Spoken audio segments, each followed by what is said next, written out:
Today we celebrate the 12th Sunday of the ordinary time of the church year.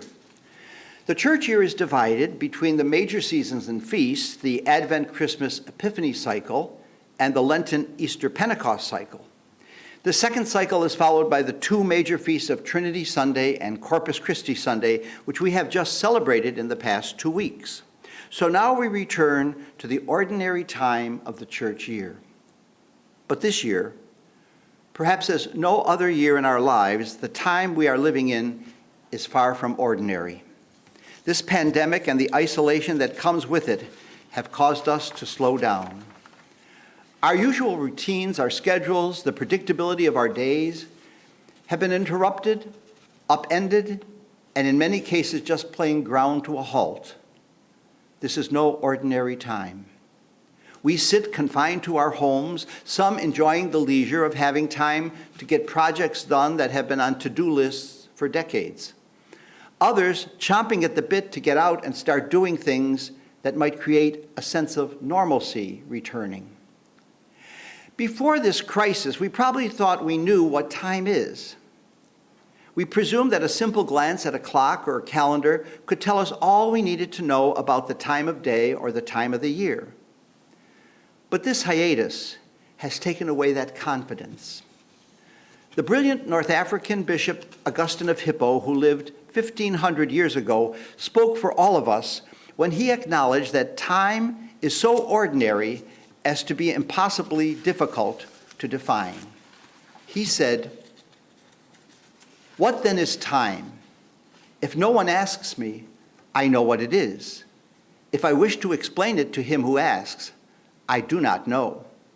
Or to put it more simply, I know what time is until you ask me to explain it. In discussing time with university students, I often ask them what year is it, and they inevitably respond with the Western calendar, which now serves as the global business calendar. Occasionally, one of them will suggest another calendar, like the Chinese calendar, or even refer to it by its animal name, the year of the ox or the year of the rat. And some may even reference the Jewish year, which begins on the feast of Rosh Hashanah, or the Islamic calendar.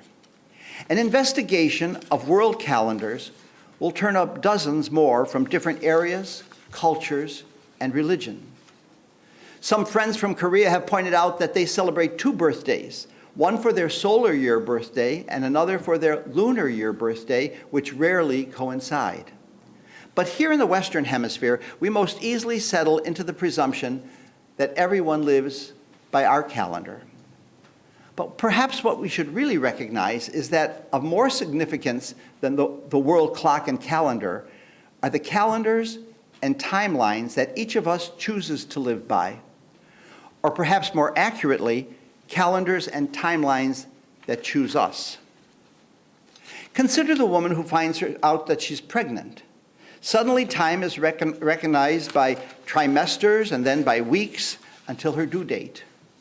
Or the student beginning a certain year or semester of school, the accountant dealing with tax season, the bride's mother planning a wedding, or the patient receiving a diagnosis of only a few months to live. Each of these begins to live by a personal calendar that may have little or nothing in common with the weeks and months passing on the calendar that hangs on the wall. Does this imply that time is relative and by relative, therefore, unimportant? On the contrary, it suggests that all time is valuable, every moment precious, every day irreplaceable.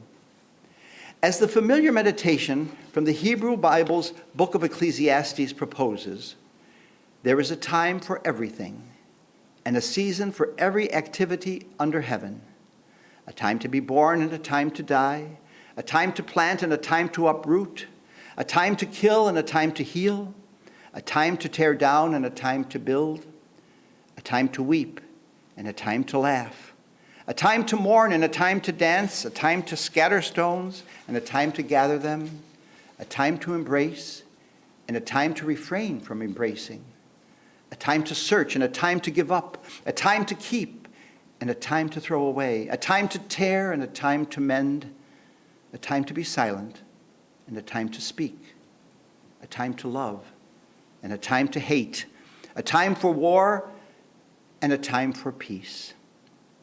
If in fact, as this ancient wisdom claims, there is an appointed time for everything, perhaps the difficulties, disappointments, frustration, and failures that we seem to experience so often in life come from our not being in sync with what should be happening at any particular time.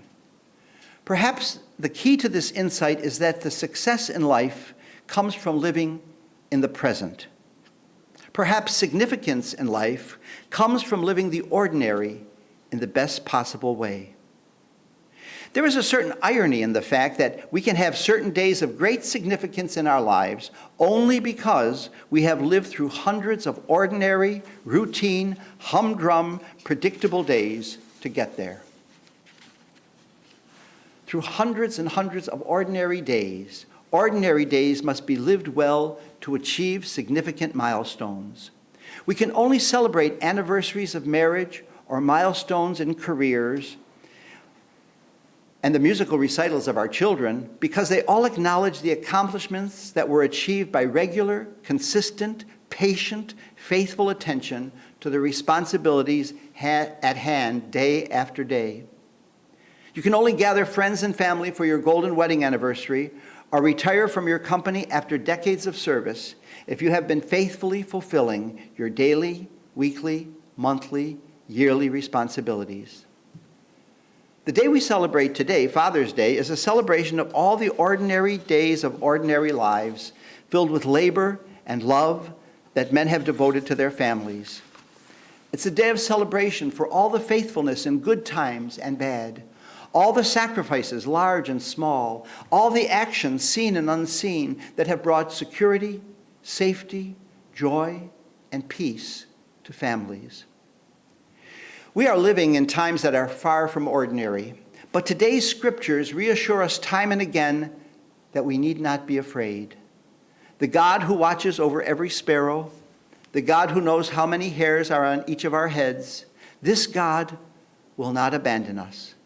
This God is with us even in the most difficult of times.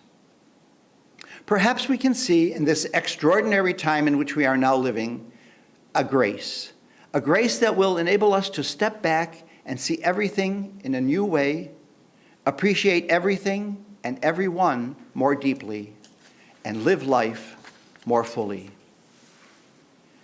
As G.K. Chesterton warns us, the greatest illusion of all illusions is the illusion of familiarity.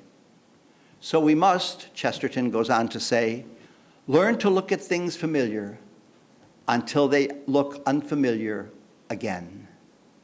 It is love that gives us the ability to see things in a new way. It is love that gives us the ability to transcend time, to move beyond time to the eternal now, to be truly present to this moment, and in this moment, to every moment. Or as William Blake says, to see the universe in a grain of sand and hold eternity in an hour.